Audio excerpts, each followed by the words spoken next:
नमस्कार दोस्तों, स्वागत है आपका ज्ञान गंगा आयुर्वेद क्लासेस में। आज हम लोग बात करने वाले हैं चरक संहिता का सूत्र स्थान का चैप्टर नंबर 29 अर्थात लगभग सूत्र स्थान का 31 चैप्टर होते हैं, उसका सेकंड लास्ट चैप्टर है 29। चैप्टर का नाम से हम लोग आगे बढ़ेंगे। जैसे कि चैप्टर का नाम क्या है, 10 प्राण आयतनी अध्याय। जैसा कि नाम है 10 प्राण आयतनी अध्याय, ठीक है ना। 10 प्राण आयतनी अध्याय चरक संहिता सूत्र स्थान 29 देख लेंगे। तो यहाँ देखिए सबसे पहले अध्याय परिचय।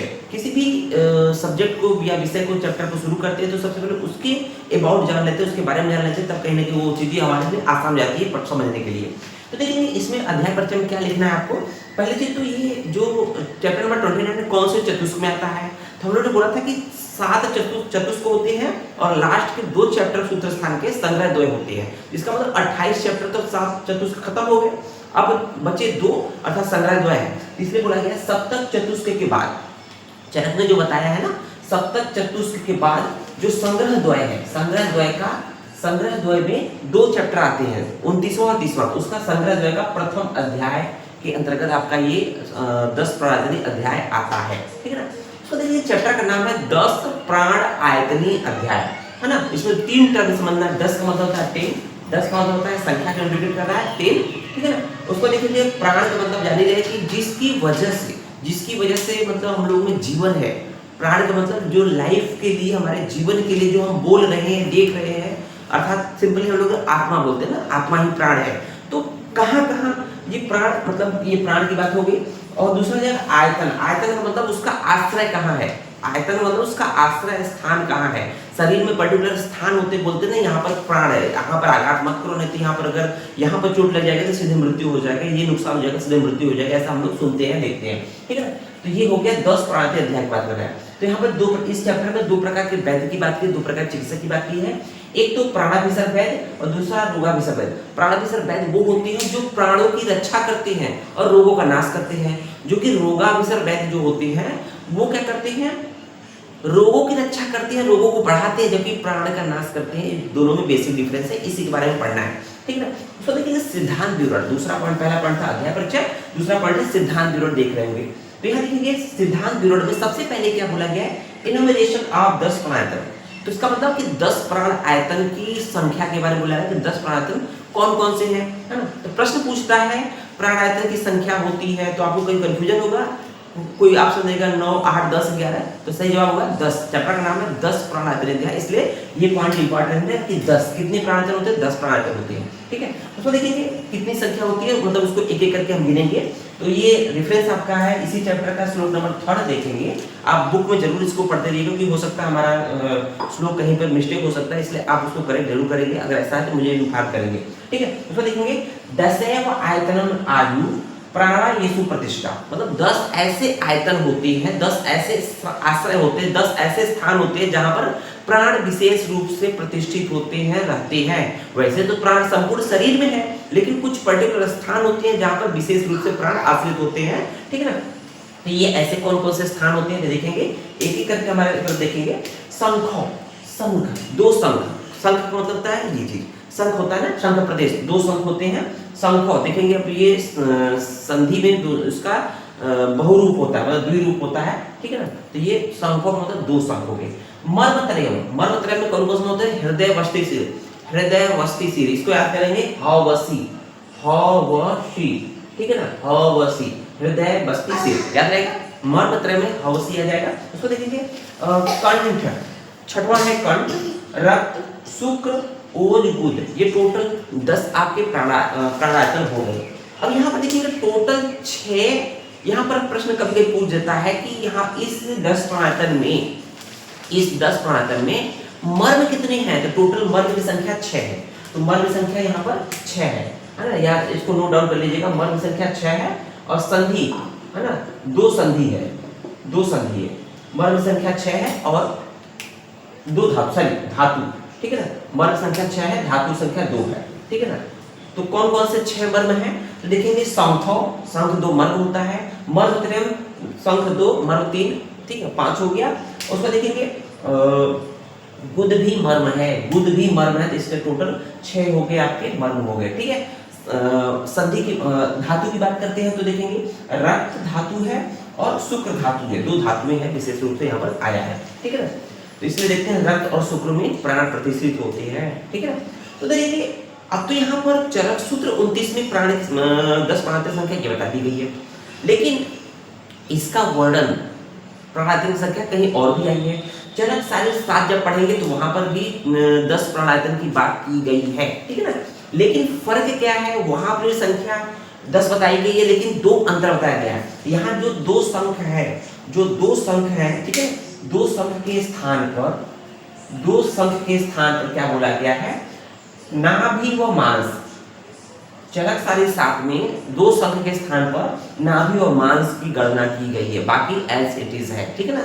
उसको देखेंगे अष्टांग हृदय शारीर 3 में उन्होंने 10 प्राणांतर की संख्या बताई है, बट 10 प्राणांतर चैप्टर का नाम उन्होंने क्या दिया है, 10 जीविधाम। अष्टांग हृदय शारीर 3 में 10 प्राणांतर चैप्टर नाम न देके उन्होंने 10 जीविधाम दिया है। वेरी वेरी इंपॉर्टेंट है, अष्टांग हृदय ने 10 प्राणांतर न करके 10 जीविधाम कह दिया है, अध्याय कहा, ठीक है। इस अध्याय में उन्होंने क्या बोला है, 10 प्राणांतर बोला है, दो संख के स्थान पर नाभि व जिह्वा बंधन बोला है। वेरी वेरी इंपॉर्टेंट है, पूछा जाता है जिह्वा बंधन किसने माना है, प्राणांतर को काउंट करते समय जिह्वा बंधन किसने माना है, तो ये ऑप्शन आता है अष्टांग हृदय शारीर तीसरे में उन्होंने दो संख के स्थान पर एक नाभि मान लिया, एक जिह्वा बंधन मान लिया, ठीक है ना। तो इससे ये बातें क्लियर हो जाती है।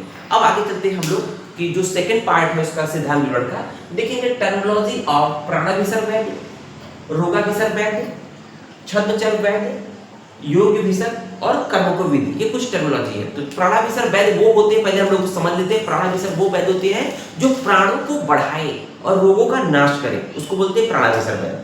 हालांकि अभी हम उसको डिटेल पढ़ेंगे। रोगाभिसर क्या होते हैं, जिसके जस्ट अपोजिट होते हैं कि जो रोगों को बढ़ाए और प्राणों का नाश करे, उसको बोलते हैं रोगाभिसर वैध, ठीक है ना।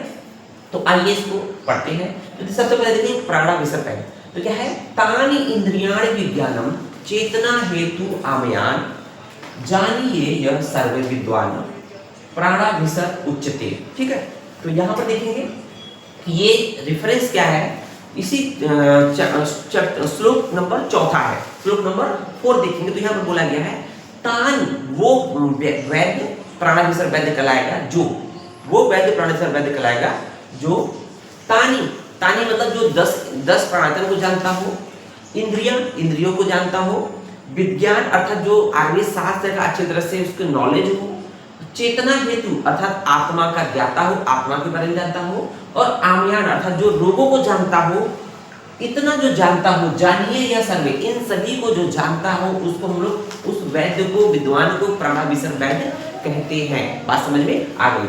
अब देखेंगे उसी के कंटिन्यू श्लोक में आगे देखेंगे, श्लोक नंबर 5 है, क्या बोला गया है, प्राणानाम एक अभिसरा हंतारो रोगाणाम, अर्थात वो वैद्य प्राणाभिसर वैद्य कहलाते हैं जो प्राणों को तो बढ़ाए लेकिन रोगों का नाश करे, हंतारो रोगाणाम, ठीक है, मतलब रोगों को मारे नाश करे, उसको हम लोग प्राणाभिसर वैद्य कहते हैं। अब देखिए रोगाभिसर वैद्य उसी में हम लोग छद्मचर्क वैद्य भी कहेंगे, कि जो रोगाभिसर वैद्य होते हैं उसको छद्मचर्क वैद्य कहते हैं, उसको हम लोग बहुरूपिया भी बोलते हैं।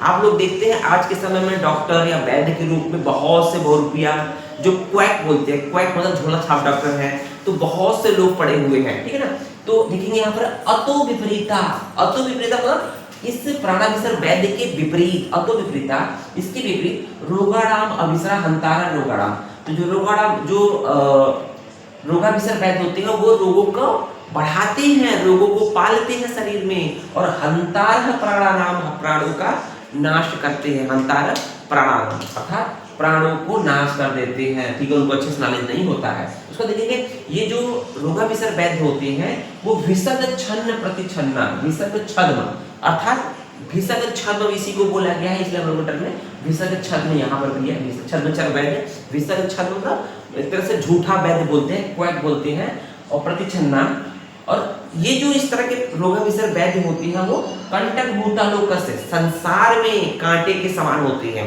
संसार में कौन से वैद्य कांटे के समान होते हैं, तो ये जो रोगाभिसर वैद्य होते हैं, छद्मचर्क वैद्य होते हैं, जो क्वैक होते हैं, ये संसार में देखा जाए तो कांटे के समान होते हैं। ये फायदा कम देते हैं लेकिन नुकसान ज्यादा देते हैं, कभी-कभी सीधे मृत्यु हो जाती है, ठीक है। और प्रतिरूपक मतलब बहुरूपीय के रूप में होते हैं, और ये ऐसा क्यों होता है, किसकी कमी होती है इसमें? तो बोला गया है कि धर्माणु राज्ञा प्रमादात चरन्ति। ये जो सिस्टम हम लोग का है, यहाँ पर बहुत खोज खबर नहीं होती है, शासन प्रशासन स्ट्रिक्ट नहीं होता। अगर चाहे तो इनको तुरंत सख्ती लगा सकती है गवर्नमेंट में। आप देखते होंगे अपने आसपास बहुत से इस तरह के डॉक्टर या वैद्य ग्रुप अपने आप को स्थापित करके बैठे हैं। तो ये बोला गया है धर्माणु राज्ञा प्रमादात चरन्ति। इस तरह के जो रोगाभिसर वैद्य, जो बहुरूपीय वैद्य होते हैं, वैद्य वैद्य होते हैं, वो राजा के आदेश के, राजा के मतलब कृपा से, राजा की कृपा मतलब शासन की कृपा से अपना क्या करते रहते हैं, फलते फूलते रहते हैं। तो इस तरह से यहाँ पर ये बात हो गई रोगाभिसर वैद्य। अब लास्ट बात करते हैं कर्मकोविद या उत्तम वैद्य के लक्षण के बारे में। ये तू शास्त्र विदो रक्षा सूचक कर्मकोविदा जितहस्ता जितात्मनास्तेभ्यो नित्यम कृतम नमः। तो ये जो कर्मकोविद या उत्तम वैद्य की बात किया गया है, जिसको हम लोग उत्तम वैद्य कहते हैं, ये तो शास्त्र विदो, जो आयुर्वेद शास्त्र का अच्छी तरह से ज्ञाता हो, जानता हो, रक्षा अर्थात चतुर व्यक्ति हो, सुचय अर्थात जो पवित्र हो, साफ सफाई से रहता हो, कर्म को विद, उसको कर्म को विधि कहेंगे। साथ ही साथ जितहस्ता अर्थात यशस्वी हो, और जितात्मा अर्थात आत्मा एक इंद्रिय है, तो जितात्मा अर्थात इंद्रियों को जीतने वाला हो, इंद्रियों को अपने वश में करने वाला हो। ऐसे वैद्य को नित्य कृतम नमः, प्रतिदिन नमन करना चाहिए, प्रतिदिन झुककर प्रणाम करना चाहिए। तो इस तरह से ये चैप्टर हम लोग का कंप्लीट होता है। उम्मीद है वीडियो समझ में आया होगा। वीडियो को लाइक जरूर करें, चैनल पर अगर नए हैं तो चैनल को सब्सक्राइब जरूर करें। धन्यवाद। जय हिंद, जय भारत।